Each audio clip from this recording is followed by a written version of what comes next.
este programa Libros al Aire, un programa que es una colaboración entre la editorial de la Universidad de Costa Rica y Canal 15, también de la Universidad de Costa Rica. Estamos hoy aquí, Alex Jiménez y yo, con Jaime Gamboa Goldenberg. Es un gusto tenerle por acá. Muchas gracias por aceptar esta invitación. Igualmente. Jaime, a quien yo creo que la mayoría conocerán, es músico, escritor y comunicador, integrante y compositor de la muy querida agrupación costarricense Malpaís.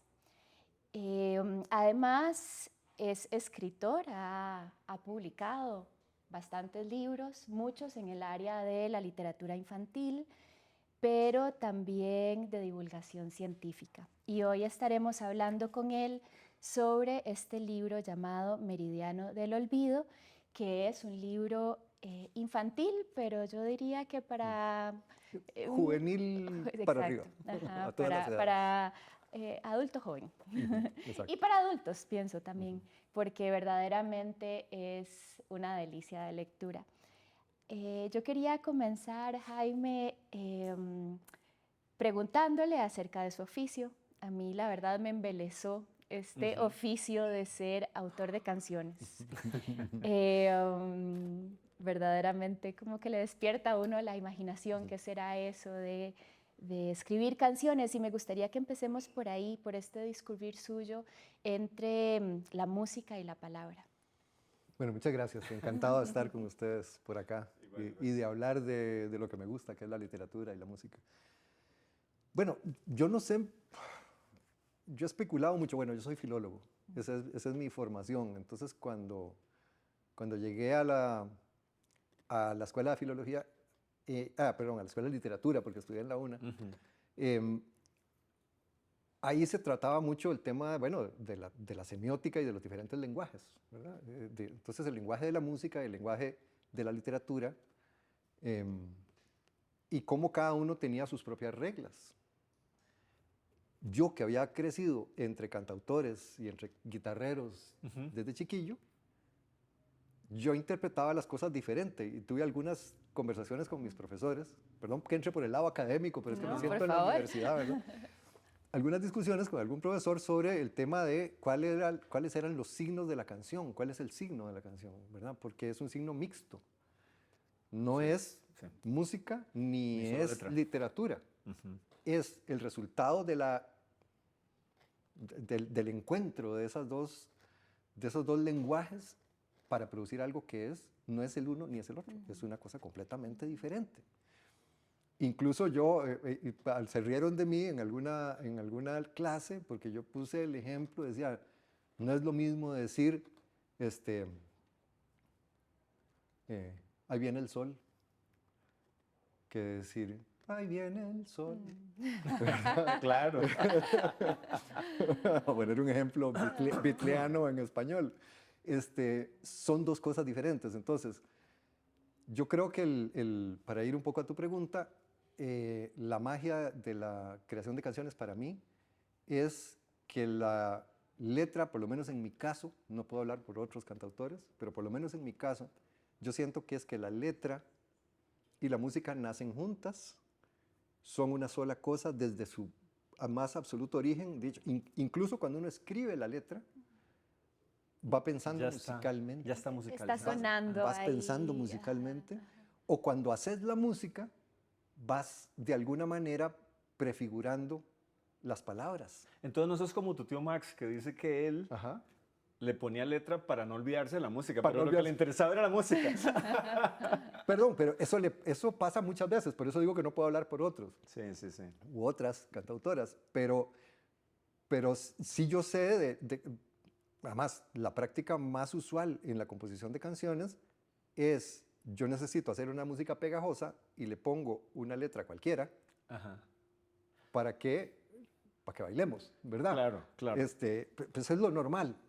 Entonces, yo creo que así habría que hacer una distinción, digamos, entre la canción... Sí, uno a las fiestas no va a hacer interpretación semiótica, va a bailar, digamos. Vas a bailar, entonces la música, la letra es Claro. rítmica, Claro. lúdica, ¿verdad? Sí, lo cual no la demerita, para mí es lo más mínimo, ¿verdad? Es carnavalesca, lúdica, sí. es una música con palabras, ¿verdad? Para que vaya con la música y punto. En el fondo eso es lo mismo que se hace cuando uno quiere componer una canción, incluso una canción bien filosófica y todo. No podés desprenderte de la musicalidad de las palabras, porque si te desprendes de la musicalidad de las palabras, la canción queda horrible. Sí. No funciona, ¿verdad? Lo que hace que una canción sea agradable, ya después de tantos años de estar en esto, es que realmente existe esa fusión y que la musicalidad del texto literario sea uno solo, se amalgame de una manera absoluta y, ¿verdad? Yo no puedo convertir en canción la guía telefónica, porque sencillamente no, ¿verdad? O un tratado de química, ¿verdad? Puedo intentarlo, pero no va a funcionar por la sencilla razón de que no tiene musicalidad el texto. Cuidado, se nos resienten los químicos. No, podemos hacer canciones sobre química. De hecho, podríamos hacer un ejercicio. Bueno, sí, ¿cómo se llama?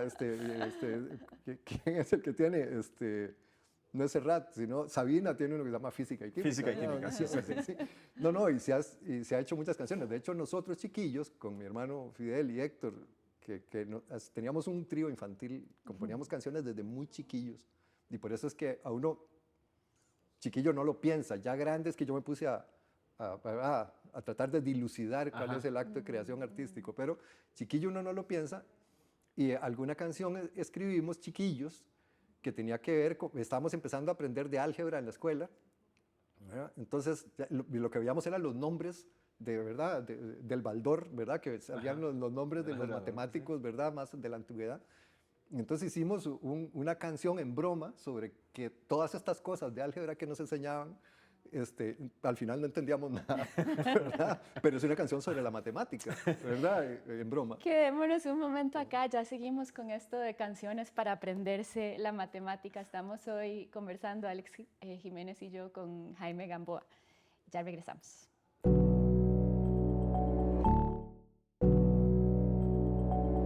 Regresamos a este programa de Libros al Aire. Hoy tenemos el gusto de estar conversando con Jaime Gamboa Goldenberg sobre su libro Meridiano del Olvido. Estábamos hablando antes de esto de ciertas travesuras de niños que se ponían a componer canciones para poder hacer más llevadero el álgebra, por ejemplo. Y Alex tenía una pregunta acerca de la musicalidad de las palabras. Sí, porque ahora explicabas, Jaime, que una canción es un misterio en el que una música y una letra logran amalgamarse, ¿verdad? De tal manera que solo la música o solo la letra ya son otra cosa, ¿verdad? Una canción es eso. Pero este es un libro sobre cuentos. Aquí no hay sonidos hasta donde yo puedo ver, ¿verdad? Sería lindo. Podemos hacerle esa propuesta en la editorial, que uno lo abra y suene. Claro. Qué lindo. Pero el asunto es que a mí estos cuentos me suenan también. Yo noto una música en cada uno de estos cuentos. Y no es la misma música siempre, ¿verdad? Algunos tienen más como de un vals, otros como de un bolero. O sea, hay una musicalidad en tu escritura que yo he visto también en otro de tus libros. Ahora estábamos hablando del libro sobre árboles mágicos, en el que vos participás. Creo que vos escribís los textos y son unos textos también muy musicales. Contanos un poco también cómo funciona la música en tu escritura literaria, por ejemplo. Claro. Bueno, yo lo que siento es que la prosa puede ser muy dura o puede ser muy amable, ¿verdad? Eso lo sabemos como lectores, nos damos cuenta. Hay prosas que son impenetrables. Impenetrables, deliberadamente duras, deliberadamente caóticas, ¿verdad? En donde uno no tiene dónde agarrarse. Y prosas que son, ¿verdad? Donde vas como que te va llevando, ¿verdad? Yo soy más partidario de ese segundo tipo de prosa, aunque me disfruto mucho el otro, ¿verdad? Pero digamos, si yo leo a Alejo Carpentier, para mí es estar oyendo un concierto barroco, ¿verdad? Y eso es maravilloso, ¿verdad? Porque los grupos consonánticos, el juego con las vocales, ¿verdad? Y cómo se va, y las iteraciones hacen que sintas que estás oyendo música, aunque lo que estás es leyendo un texto. Entonces yo por supuesto que no voy a tratar de ser Carpentier, pero sí busco la musicalidad en la prosa, porque, y la busco de manera natural, digamos, así escribo, tiendo a eso. Sí. Pero es porque lo que me produce placer a mí como lector, yo lo busco a la hora de escribir. Entonces, yo sí siento que es una sonoridad, me imagino, que es ese placer. Es una musicalidad en la prosa. Es decir, a veces no tengo mucho más que decir en una frase, pero le busco la vuelta para que suene bonito. Eso, ¿verdad? Porque creo que ese es parte del placer que va a tener el lector al otro lado. Así es. ¿Verdad? Entonces, no siempre es cierto, aunque en la literatura hay los flauberianos, ¿verdad? Que eliminan todos los adjetivos para que la cosa sea tal, lo que tiene que decir, y menos es más. Yo creo que menos es más es una norma general, pero no siempre. A veces un poquito de más te da ese dulce placer de terminar de leer algo que es redondo, que suena bonito, que armoniza, ¿verdad? Internamente. Entonces, yo trato deliberadamente de buscar eso cuando escribo y me alegra mucho que lo hayas percibido. Sí, se nota muchísimo. En este y en otros textos, claro. Tal vez montándome en ese de cuando escribo, algo que hablábamos al inicio del programa, antes de comenzar, es que usted ha dedicado una gran parte de su carrera literaria a libros infantiles. Sí. Cuéntenos un poco cómo terminó yéndose por ese lado de la niñez. Por cosas de la vida, yo cuando saqué mi primer libro de cuentos, La Orquesta Imposible, yo lo publiqué ya hace bastantes años y un ejemplar de ese libro llegó a donde una editora de libros infantiles en Guatemala, que ahora están en Uruguay, Valia Libenson, la editorial amanuense. Yo entré a internet y vi que tenían unos libros hermosísimos. Ella lo que hizo fue escribirme, decir, mira, me encantó tu libro, ¿no tenés algo para niños? Y yo, pues no, pero podría intentar.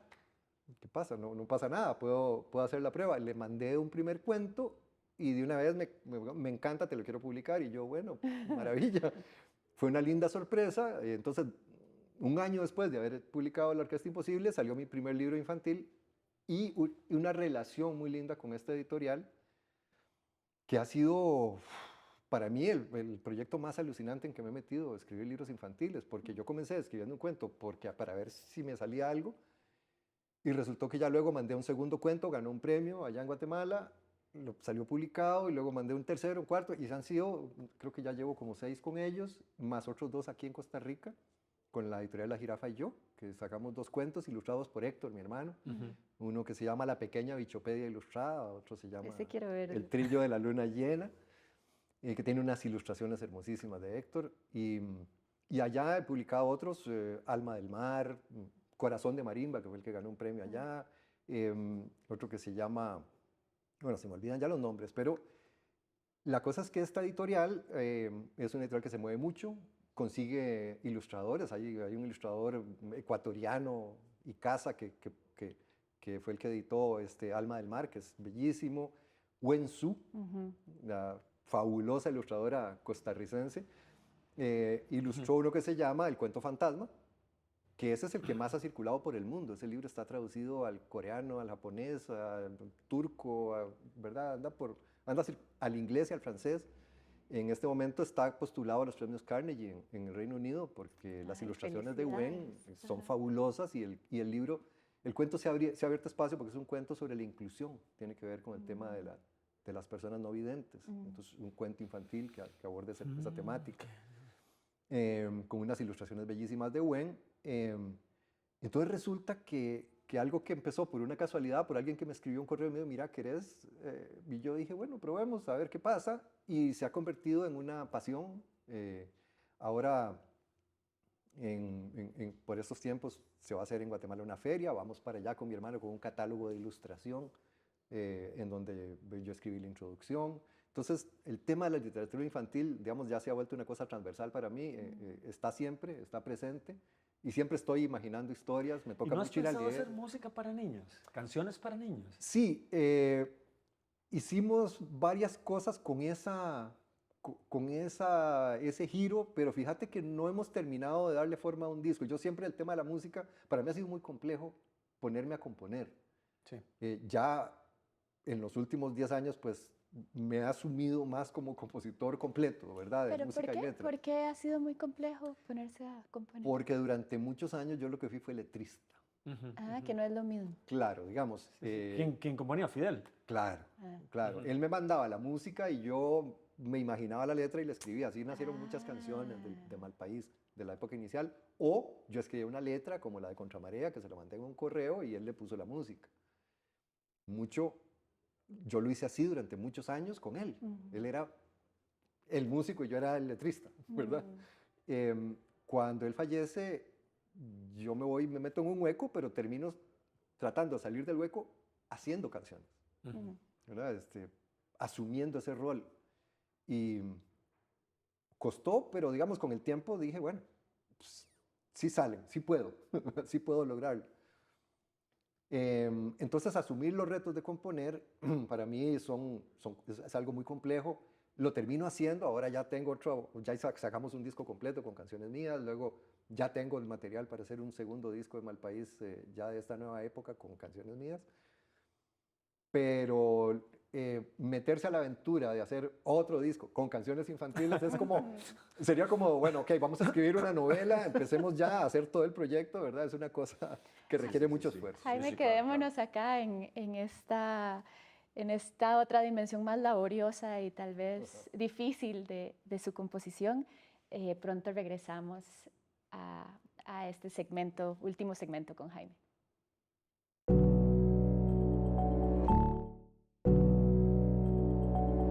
Regresamos a este programa de Libros al Aire. Hoy tenemos el gusto de estar conversando con Jaime Gamboa y su libro Meridiano del Olvido. Y estábamos hablando acerca de escalar el Everest, de la dificultad de componer canciones, algo que de pronto no es lo que le sale tan fácil como componer cuentos. Y quería entonces regresar a la composición de estos cuentos que tiene un origen particular que usted narra antes de los cuentos, que tiene que ver con los mapas. Y de una vez yo quiero como dejar por acá un reclamo, pero no es un reclamo a usted, sino un reclamo a la editorial, porque uno querría ver esos mapas en este libro. Esto es porque Jaime nos cuenta acerca de un primer amor por los mapas. Claro. Y cómo de niño, ante una pregunta a la madre de en qué letra de algo así. ¿En qué letra de Costa Rica? Ajá, de Costa Rica. Porque yo sabía que vivíamos en Costa Rica. Ajá. Y yo empecé a ver las letras y pensé, Costa Rica, claro. ¿En qué letra estamos? Esa fue mi pregunta natural. Yo no sabía que existía algo que se llamaba mapas. Entonces mi mamá fue a una librería porque cuando oyó la pregunta dijo, okay, ¿cómo te explico? Mejor dijo, entonces encontró el mapa de Costa Rica y dijo, no, mira, nosotros estamos aquí. ¿Cómo? Ahí, ok, sí, esta es Costa Rica. Ok, entonces te digo, y estos son los océanos, este es el mar, ¿te acuerdas del mar? Esto azulito es el mar. Entonces me empezó a explicar todo y yo, wow, ahí me explotó la imaginación, ¿verdad? Y me dijo, y entonces, y acá donde dice Nicoya, aquí está tu abuela y tu abuelo. Y yo, pero estamos aquí nomás. Digo yo. ¿Por qué duramos tantas horas? No, mira, es que entre aquí y aquí hay una carretera y se tardan 6 horas en llegar, imagínate. Eso fue peor, porque entonces yo vi todo el mapa y dije, si yo tardo 6 horas en llegar de aquí, ¿qué hay en el medio aquí? En todos estos lugares. Y entonces ya me enseñó otros mapas, y el mapa de la provincia, y entonces que Heredia, y que Alajuela, y que Guanacaste.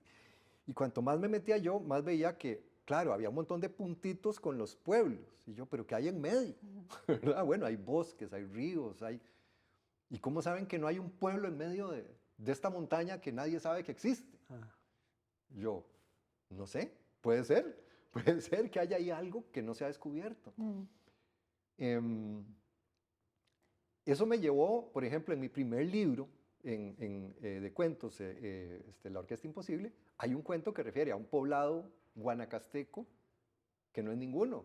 Es el poblado donde ocurre un cuento que se llama La Canción de Adán, en donde es un pueblo allá alejado, yo me lo imagino como entre Maquenco y... Terciopelo, por eso a Sámara. Exacto, por ese lado ahí, como perdido entre los cerros, un pueblo que quedó ahí y que tiene un salón La Enramada en donde la gente se reúne a cantar y ya, ¿verdad? Pero esa idea de ¿qué habrá más en los mapas que no lo sabemos?